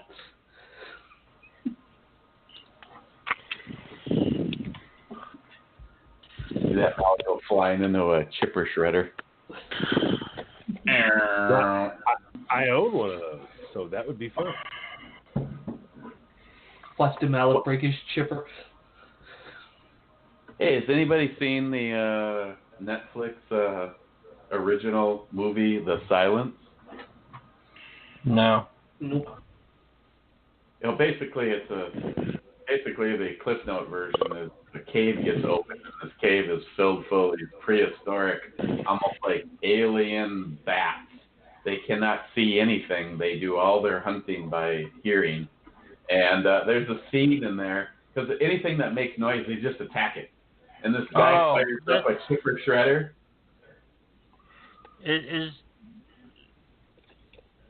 That's not the one. Oh no, never mind. I'm thinking of a different one. Never mind. Go ahead. Sorry. Yeah, he fires up a chipper shredder, and there's a solid trail of them trying to attack the chipper shredder from the business end. Ah. There's a big bloody mist coming out the other end of the. I think they're onto something. We could control the amount of these things on the planet to conquer and win by just setting up chipper shredders all over the United States. That would have solved it. Now, this was a movie with Stanley Tucci, and it just was one of those ones that popped up. And I've now watched 2 movies that just popped up and found them very enjoying. The Silence and Polar. Yeah, you guys are really into those wintertime chipper shredder deals in Minnesota, huh?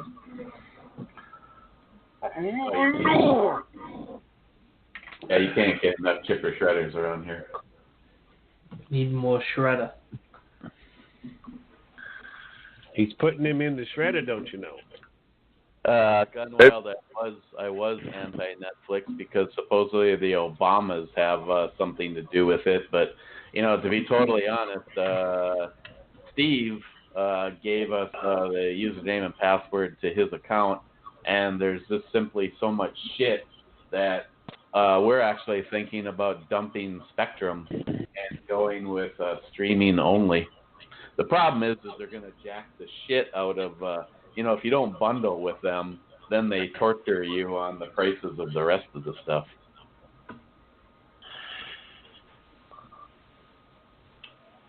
Yeah, Fargo did have a pretty good chipper shredder scene.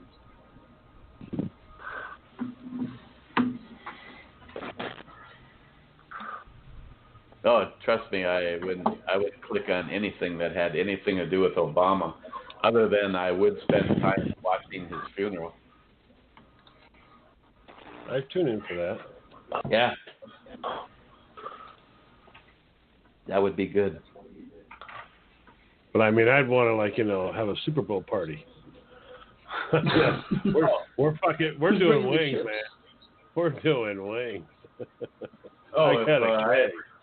If I ever get to sit back and do the party planning for the Obama funeral or the Hillary funeral, there will be snacks involved. Oh, hell yeah.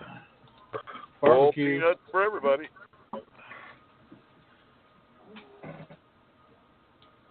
Yeah, I saw that Netflix raised its prices. They got to pay for all these damn movies they're making somehow. What does Netflix cost now, anyways? I think mine's up to 11 a month or 12, and that's just for basic streaming. Yeah, I think the full blown one might be. Might have 13. Like 20. I thought it was like 24, and it might be $30 something now. I don't know. Let's see. Oh shit! I remember freaking when that first came out. I used to get the streaming and the DVDs once in a while. Yeah. Well. And that was I think it was only like $7, and you got both. Then they split them up. Somebody fill in the dead silence for a second. I have to go grab another adult beverage for myself. Yeah. All right. Oh, he's got. The new price is $15.99. And that's just for what, the streaming? Yeah, it's it's the premium package. It's four at the same time. Oh shit. He's back. Yeah, don't stop talking about him now. And what's the highest one that they got? Let's see what they got here. Let's see if we can change plans. That is the highest one, $15.99 a month. That's watch four screens at the same time in high def, ultra high def. Download videos on 4 phones or tablets. That's their premium package, and that's the one that I have because of my kids. I think that's the one that's going up next month. Yeah, it's going up again. It's at $15.99 right now, and it's going to go up again. But they said it wasn't going to be like $2 more or something. So as long as it stays under $20, it's fine. I did the Hulu Plus for a while. Got rid of that. I didn't watch anything on it. That's what I got right now. I didn't watch any damn thing. I couldn't find anything on Hulu that was any good. Yeah. Nothing. I did the free trial and I was like, that's it, cancel. Can't even find anything on it. Yeah, it's like all the shows they have on Hulu. You can literally go onto YouTube and type in the name of that show and watch it. Yeah, and most of the other ones you can catch them either on Amazon or Netflix. Well, what's with Hulu just raised their prices too last month? They raised everything up $5. I like the stuff that, like, you know, being able to get like Baba Black Sheep all 4 years. Yeah, I like to get that. They can't do any of that. Hulu can't do it. It's like, fuck, man. What the hell do you have? I still subscribe to the CBS Online, CBS All Access. I actually like that. Even though CBS is just a bunch, all their shows are, because I watch a shit ton of CBS shows and they're all going liberal as fuck, anti-Trump. Well, yeah, they are, but I still watch a lot of them. I mean, I basically signed up for it originally for the Star Trek, and I keep it, and I pay for YouTube. Because I don't want the commercials. Fuck that. I'm just paying for YouTube. I don't want the commercials, and so I don't care. I have to admit I canceled CBS because I found that everything that I was watching on there I was finding somewhere else that I was already paying for. And Star Trek, first of all, it kind of pisses me off at how libtard the newest show has tried to go with their whole fucking hug a tree goddamn libtard mentality. But no, Johnny, to be totally honest, it was just I was able to, Star Trek takes so many goddamn breaks. It's like it was gone for what was it, 6 or 7 months? Yeah, it's you know, all the shows do that. I mean, I watch the Game of Thrones. They only have 10 shows a season. You know, then once that season's over, you roll to the next show. And that's what I just do it on all of them, and I make sure I try to do it with no commercials on anything. I just can't stand them. But I'm within, I would say I'm probably a month out from cutting the cord on everything except my cable or the high-speed internet, and then streaming everything because I've got it almost all set up. I have 2 DVRs that stream over the air now, and they'll also record off Netflix or Amazon, and so they'll do all of that. And I'm just about ready to pull the plug on Spectrum, and I mean it's too expensive. Now, did you buy your own DVRs, Johnny? Yes. I actually I bought the first one I bought was a TiVo. I bought the TiVo Bolt, and now that came with a $15 a month service for the TiVo service, which I didn't really care for, and so I ponied up for the Amazon Recast and have been playing with that. I like that one. Got a terabyte hard drive to record 6 channels at the same time. That's cool. Good enough. Yeah, and what's the name of that one? The Amazon Recast. It's expensive. It was $289. But the TiVo is like, isn't that like almost $300 too? No, the TiVo Bolt I bought it for $140 on sale. I think it's like $149. I mean, it's not even. That wasn't the terabyte one though. No, the TiVo Bolt. Actually, no, it did have a terabyte in it. It comes with 1 terabyte. They have them now up to 3 terabytes. But the problem you have with some of them, they want they want to have you put in a cable card and stuff like that. So you got to make sure you get the one that's over the air, not, the cable one. But that's the TiVo one, and they're like their pricing right now around the 500 gigabyte one is $189. But like I said, I got it on sale, and then the Recast. It's running at $2. You can get it right now for $229 for the 1 terabyte, 150 hours. Now, are there any that you can get that don't have any fees, where you can just the Recast does not have a fee, but because I have Amazon Prime, all of the Prime stuff is download. You can download right off of that, but it will do over the air and everything without anything. And so I'd like to get one, but I want to get one that I can just plug in, and when I, have it going through it to the television, so I can record that way. Well, yeah, and that's actually what the Recast will do. That you can actually hook up your antenna direct to it and feed it right to the TV, and it would become like your cable box for over the air. And right now, I have mine set up so that it's feeding in the internet and the over the air antenna that I have installed, and seems to be working pretty well. But I've been working on this for about a year and a half, trying to get everything lined up so that I find out exactly what I need, what I want to use, and then I'm going to cut the cord and not look back. It's hilarious, all these different companies that are playing, like Dish is playing games. They have this whole, like, they go, oh, you should do the Sling because you can pick what you want. Right. But you can't but you can't pick what you want, because they go, well, here's the package. No, it's got 40 channels you hate and don't want, but you get to pick whatever you want. No, you don't. You pick one of all they did was lie, and you get to do the same thing as you do for any other one. Pick which fucking package you want. That's it. It comes with a whole bunch of shit you're never going to listen to or want, but tough luck. Too bad.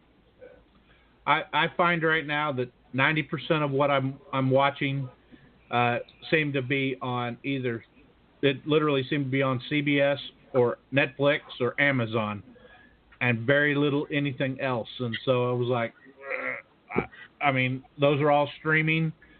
I don't even need to DVR them. And if I could find something that had kids stuff for Rat, I would love to cut mine, because I'm at $124 a month. Yeah.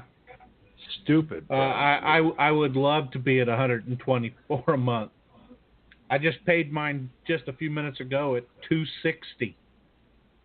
Yeah, and the only reason I'm at $124, and I have Rokus and all my stuff, but Roku's I have a Roku. I didn't really like it. I got it for Christmas about 6 years ago from my boss, and I just didn't really care for it. Sits in the closet, never really use it. It's okay, but you can't get. They're always going, well, you want to watch that channel? Yeah, watch that. Well, give me your cable provider information. And you're like, oh, that's all it is?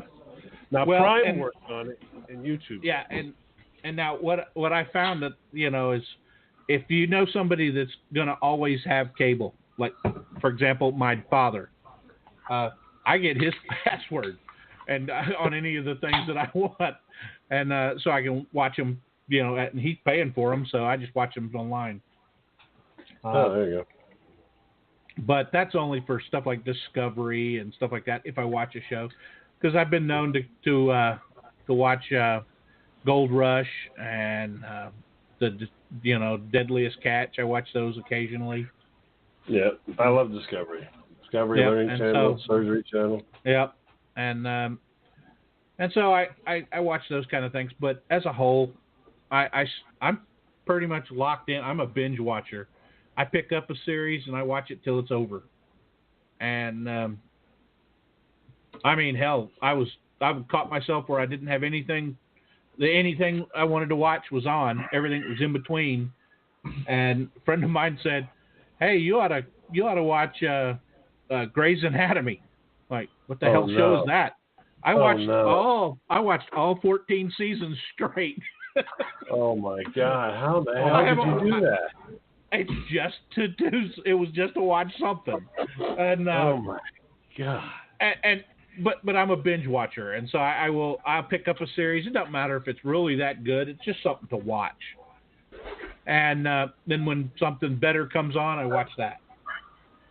But I'll get a season. If I can tell you right now, I'm a Game of Thrones nut, and if they put that where the whole 10 episodes was available at one time, I would have been done last Sunday when it came out.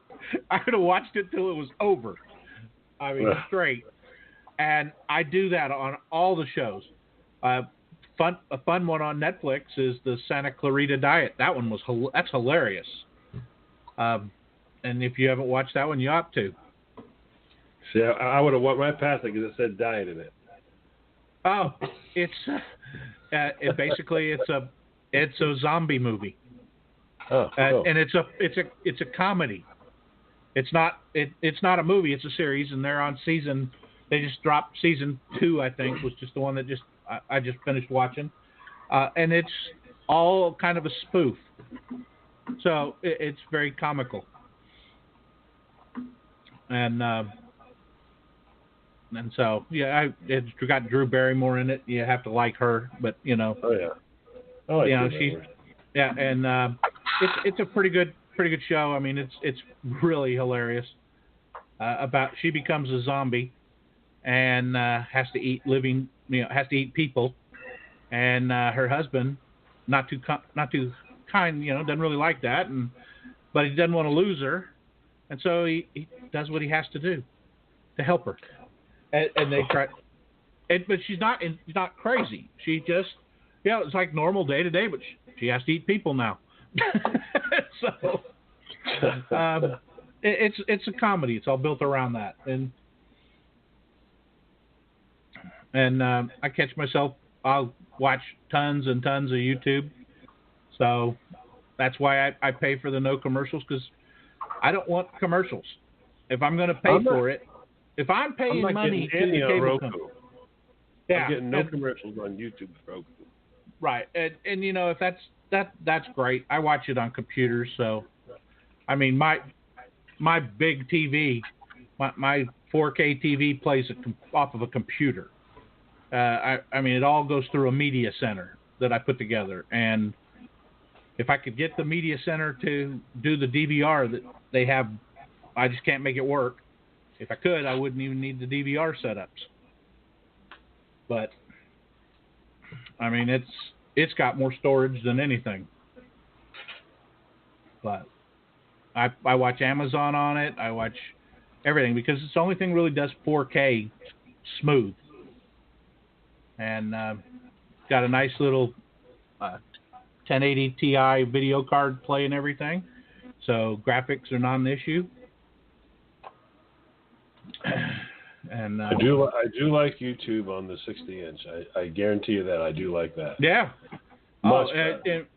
It blow. I mean, right here while we're on the show here, I have two 24-inch monitors with a 50-inch monitor in the middle, and so I do all of my main stuff is on. Yeah. Twin 30s, and a 42. Yeah, exactly. That 30, and, that 30, that 42. And so, once you set up your system so that it runs smooth, it's time to cut that cable.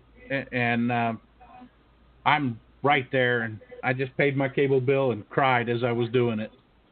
Oh, I couldn't imagine $260. That'd drive me nuts.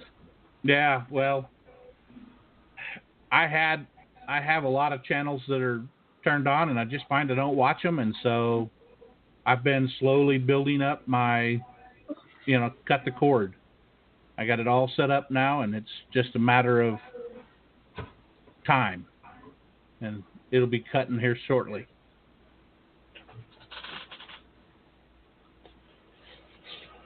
Yeah, they say they have lots of things where you can get satellite over the air just yourself.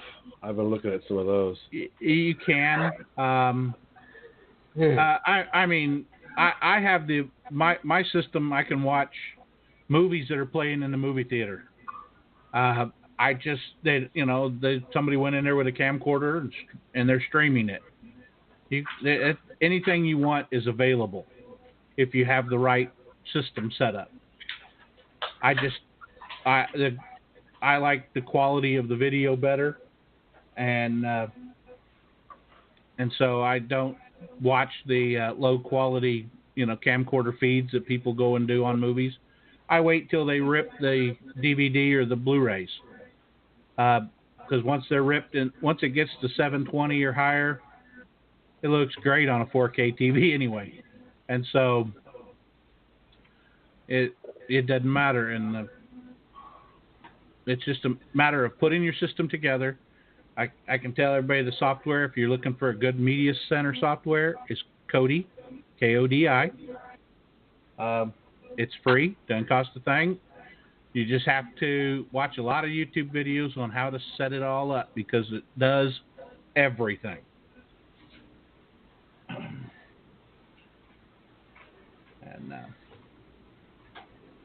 And Gunwild wants to know who likes to play Operation.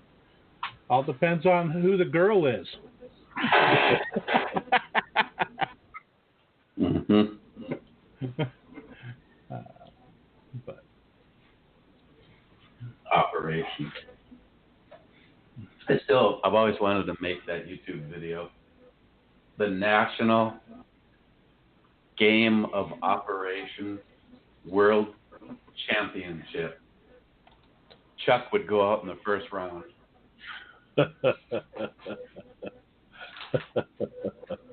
Sorry. He steps up to it. He's going in for the swing. Oh, wow. Touch the side. Never got it. Sorry.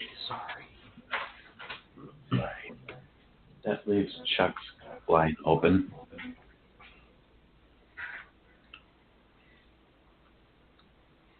Hey, Smile Money left.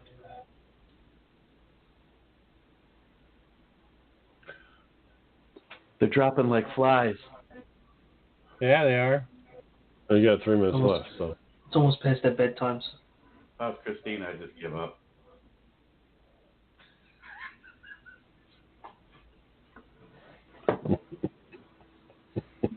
You're an ass. 1 hour and 55 minutes in. Well, maybe we should have talked about tits and ass. Well, she's not here.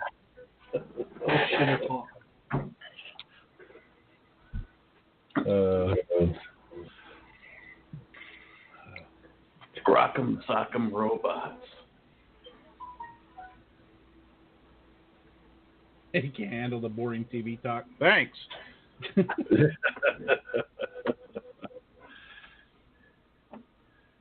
was just a topic. Yeah, they always do better than she thinks anyway. Besides that, every single time she's had a subject, I've actually really liked it. Tomorrow's is going to be interesting. If he could go back and change one thing, John would have to go back 5 times. So, thanks everybody for being here. Next week, we're going to talk about the little man in the canoe and why he's so much fun to tickle. Okay, I ain't doing that promo. Can't wait to see that promo. Yeah, no. Yeah. Don't think we'll be doing that one. Well, I don't know. This promo worked out a lot better than one in particular I can think of. But we'll see if this one ends up with 6,000 views. Okay, guys. Again, thanks for all the interaction in the chat room. And remember, if you're listening to this on podcast, if you want to listen to the show, it's live 8 to 10 o'clock Central on Blog Radio. And, I'll come up with something for next week. But thanks a lot, Jim, Johnny, Joey, and John Solar for making this all happen. So Hit the button.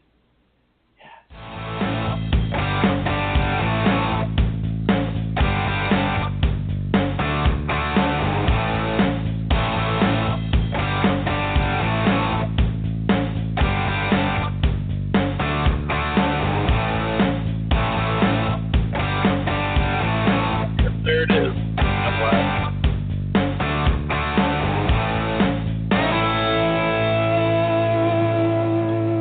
Get the fuck out of here.